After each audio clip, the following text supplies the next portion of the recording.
एक ऐसा गांव जहां 200 साल से कोई नहीं रहता।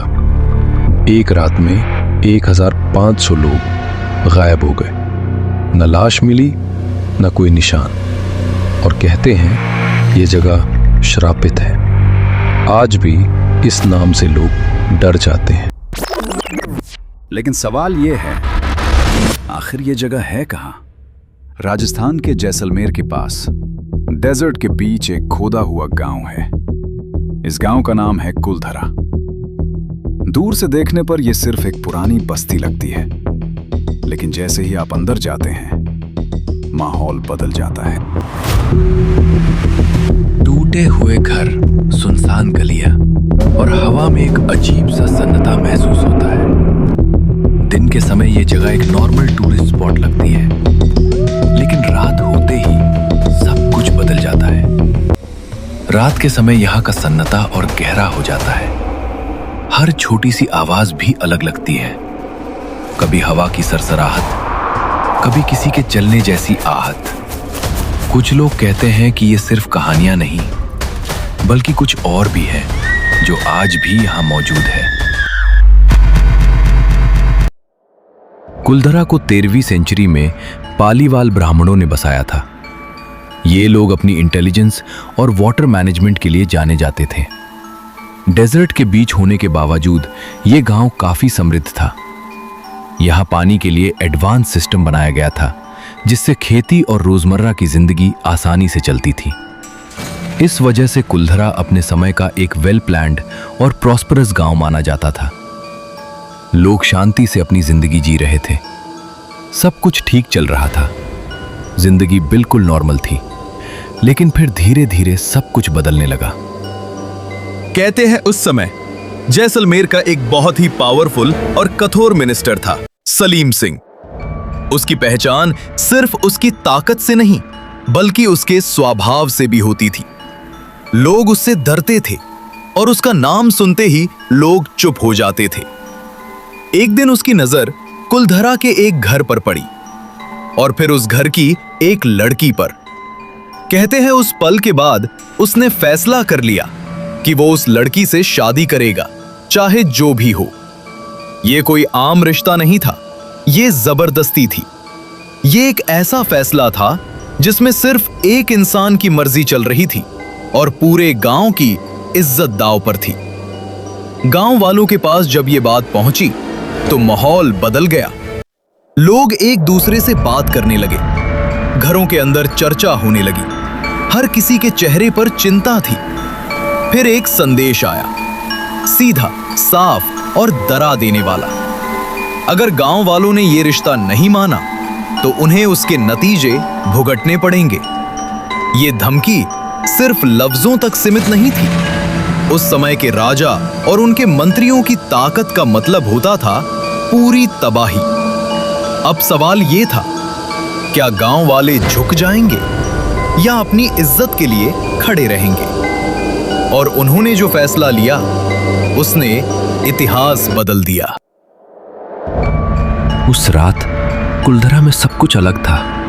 आसमान बिल्कुल साफ था, लेकिन हवा में एक अजीब सा सन्नाटा था, जैसे रेगिस्तान खुद किसी चीज का इंतजार कर रहा हो। घरों के अंदर दिए जल रहे थे, लेकिन उनकी रोशनी में भी एक बेचैनी थी।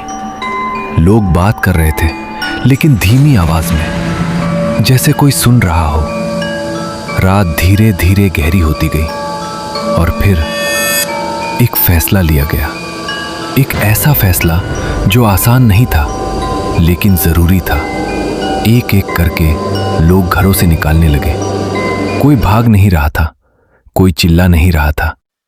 सब कुछ शांत था, बहुत ज्यादा शांत। बच्चे अपने माता पिता के साथ थे, बुजुर्ग धीरे धीरे चल रहे थे, औरतें अपने घर की दहलीज को आखिरी बार देख रही थी। कुछ लोगों ने पीछे मुड़कर देखा भी होगा, लेकिन वापस नहीं आए। रात के अंधेरे में बिना किसी आवाज के पूरा गांव चल पड़ा। कोई नहीं जानता वो कहां गए, कोई नहीं जानता उन्होंने कौन सा रास्ता लिया। बस इतना पता है कि सुबह होने तक कुलधरा खाली हो चुका था। सूरज की पहली रोशनी जब दीवारों पर पड़ी तो सब कुछ वही था, लेकिन कोई नहीं था। खुले हुए दरवाजे, ठंडी पड़ी अंगीठियां, आधे छोड़े हुए बर्तन, जैसे जिंदगी एक पल में रुक गई हो और फिर कभी वापस ना आई हो। कहते हैं जाते जाते उन्होंने इस मिट्टी को एक श्राप दिया। उन्होंने कहा कि ये जगह कभी दोबारा नहीं बस सकेगी। ये श्राप सिर्फ लफ्जों का नहीं था, बल्कि उनके दर्द का था, उनकी मजबूरी का था और शायद उनके गुस्से का भी। तब से लेकर आज तक कई लोगों ने यहाँ रहने की कोशिश की। कुछ ने घर बनाने की सोची, कुछ ने जमीन खरीदने की कोशिश की, लेकिन हर बार कुछ न कुछ ऐसा हुआ जिसने उन्हें रोक दिया। कोई बेचैन हो गया, किसी को अजीब सपने आने लगे और कुछ लोग बिना वजह डर कर वहां से चले गए, जैसे ये जगह किसी को अपना नहीं बनाना चाहती। रात के समय कुलधरा का माहौल बदल जाता है। हवा तेज चलती है और कभी कभी उसकी आवाज ऐसी लगती है जैसे कोई धीरे धीरे कुछ बोल रहा हो। अगर आप अकेला चल रहे हो तो कदमों की आवाज दो लगने लगती है, एक आपकी और एक किसी और की। आप रुकते हो तो वो भी रुक जाती है। आप मुड़कर देखते हो लेकिन वहां कोई नहीं होता। कुछ लोग कहते हैं कि उन्हें दूर किसी की परछाई दिखती है, लेकिन जैसे ही वो नजदीक जाते हैं वो गायब हो जाती है। कुछ लोग कहते हैं कि उन्हें लगता है जैसे कोई उन्हें देख रहा हो, हर वक्त, हर जगह। और सबसे अजीब बात, ये एहसास कभी छोड़ता नहीं। इस राज को समझने के लिए इंडिया के पैरानॉर्मल इन्वेस्टिगेटर गौरव तिवारी ने भी यहां आकर इन्वेस्टिगेशन की। रात का समय चुना गया। अंधेरा पूरी तरह छा चुका था। उनकी टीम के पास सब कुछ था, EMF मीटर, इंफ्रारेड कैमरे, ऑडियो रिकॉर्डर्स, सब कुछ। शुरू में सब नॉर्मल था। टीम धीरे धीरे आगे बढ़ रही थी। फ्लैशलाइट की रोशनी से रास्ता दिख रहा था, लेकिन कुछ ही देर बाद चीजें बदलने लगी। EMF मीटर की रीडिंग्स अचानक बढ़ने लगी। सिग्नल स्पाइक होने लगा बिना किसी क्लियर रीजन के। टेम्परेचर गिरने लगा, इतना कि उनकी सांस भी ठंडी हवा में दिखने लगी। टीम के कुछ मेंबर्स ने महसूस किया कि जैसे कोई उनके पास खड़ा हो। किसी ने पीछे मुड़कर देखा, लेकिन वहां कोई नहीं था। गौरव तिवारी ने बाद में कहा कि उन्हें एक स्ट्रॉन्ग प्रेजेंस फील हुई, जैसे कोई उन्हें देख रहा हो, ऑब्जर्व कर रहा हो और शायद उनके आने से खुश नहीं हो। लेकिन हर कहानी के दो पहलू होते हैं। कुछ लोग इससे सिर्फ एक कहानी मानते हैं। उनका कहना है कि कुलधरा का खाली होना एक प्रैक्टिकल डिसीजन हो सकता है। डेजर्ट एरिया में पानी की कमी एक बहुत बड़ा इशू होता है। अगर पानी खत्म हो जाए तो जिंदगी चलाना मुश्किल हो जाता है। खेती रुक जाती है, व्यापार रुक जाता है और लोग मजबूरन जगह छोड़ देते हैं। साथ ही पॉलिटिकल प्रेशर और टैक्सेस भी एक रीजन हो सकते हैं। हो सकता है कि यह सब एक प्लान्ड माइग्रेशन हो, लेकिन फिर भी एक सवाल रह जाता है, अगर यह सब नेचुरल था तो सब एक ही रात में क्यों हुआ?